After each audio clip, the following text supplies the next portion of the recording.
contre la politique xénophobe menée par le gouvernement, ce dont vous allez particulièrement nous parler aujourd'hui.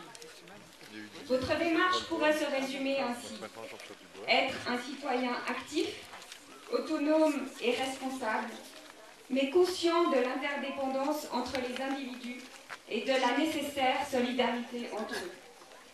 Vous êtes un défenseur de l'homme, de sa raison, de ses espoirs. Jean-Pierre Dubois.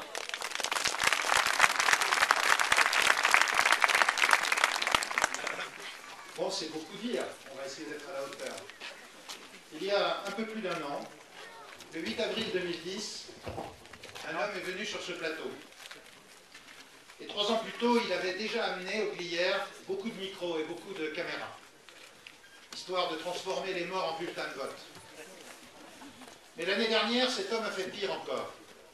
C'est là où la barbarie nazie avait massacré ceux des Glières qu'il a osé répéter, comme il l'avait fait à la Chapelle-en-Vercors en 2009, ce discours insupportable sur l'identité nationale au relent vichysois. C'est ici même qu'on l'a entendu dire des phrases telles que celles que je vais vous citer. Un Français reconnaît d'instinct une pensée française. Ce n'est pas du Drieux-La Rochelle, c'est du Nicolas Sarkozy.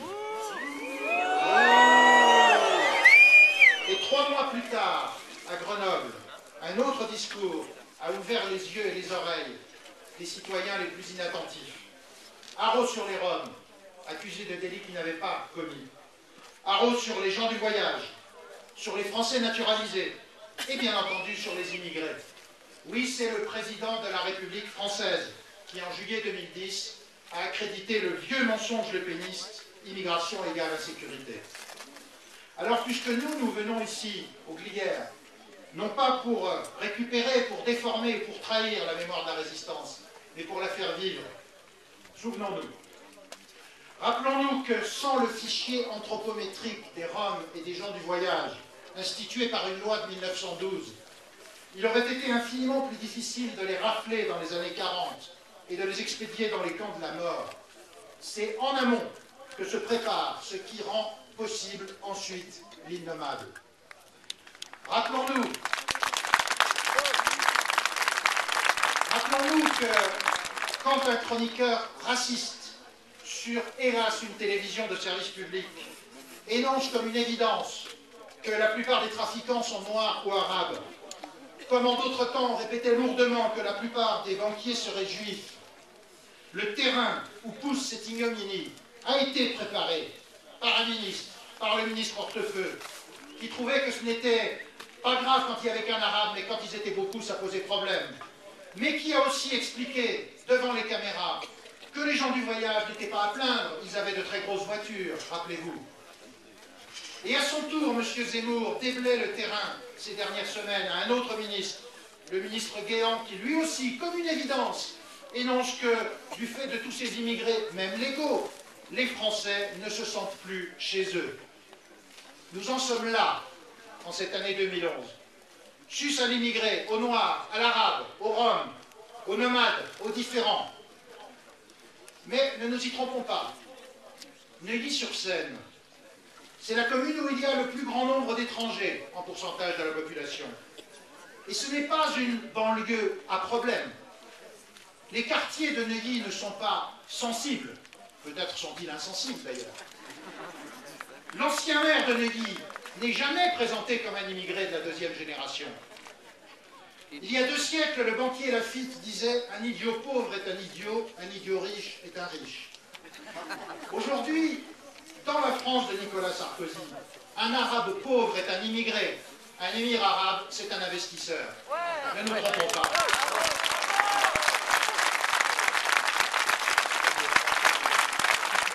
Derrière le racisme, aujourd'hui comme hier, il y a toujours l'injustice sociale.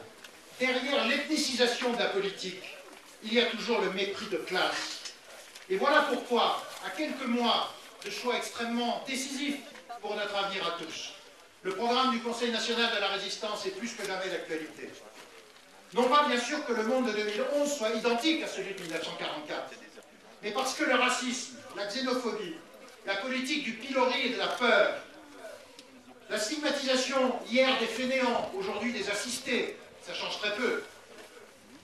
Aujourd'hui, l'État nous tend le même piège qui était tendu il y a 80 ans. Détourner la colère sur les boucs émissaires. Parler des grosses voitures des nomades pour faire oublier le yacht de Bolloré, pour faire oublier ce premier cercle des milliardaires que réunissait le trésorier Eric Woerth. Exciter la peur, exciter la haine de l'autre, pour accentuer la fragmentation sociale, pour diviser le peuple, pour conjurer ce qui commence ici, le rassemblement des citoyens porteurs de liberté, de progrès et de justice sociale.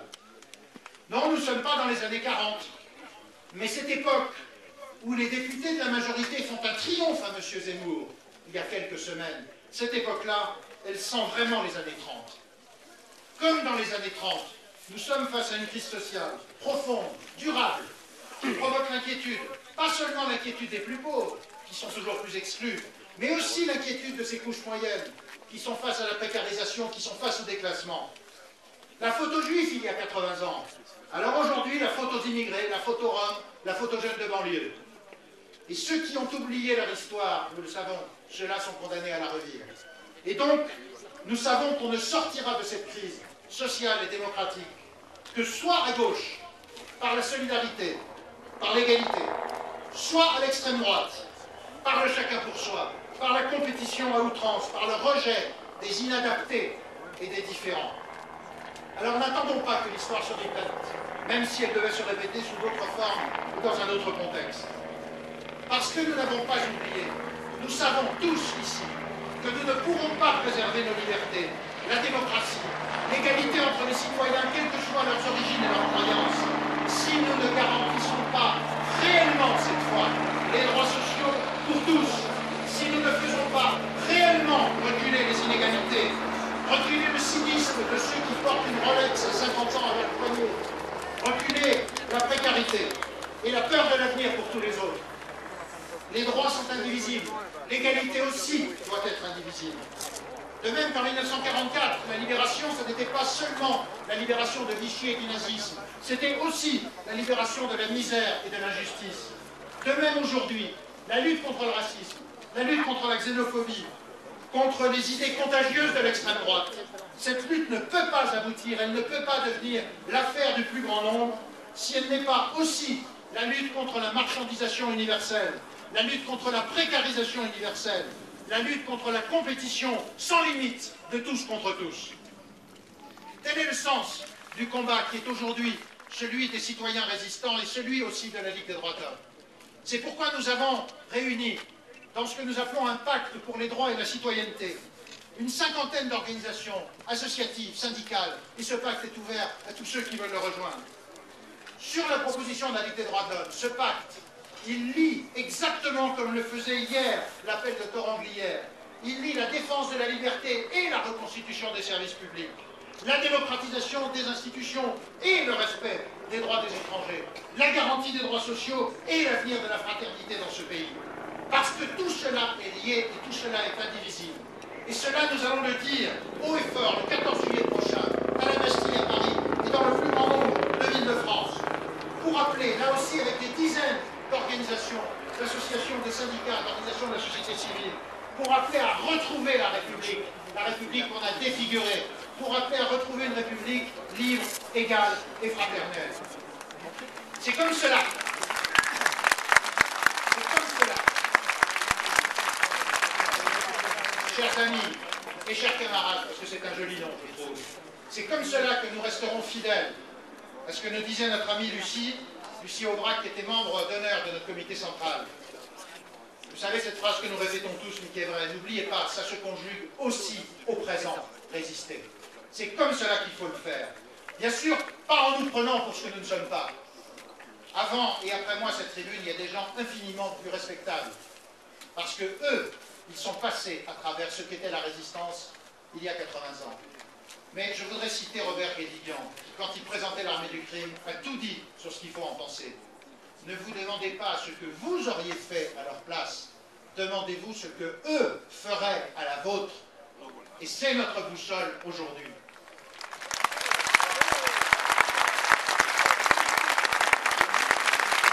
Aujourd'hui, ici au Glières, c'est pas très difficile de répondre à cette question. c'est pas très difficile de savoir ce que eux feraient à notre place. Parce qu'ils sont là, avec nous. Parce que hier et aujourd'hui, nous avons avec nous ces exemples vivants. Nous entendons la force de leur engagement. Ils ne lâchent rien.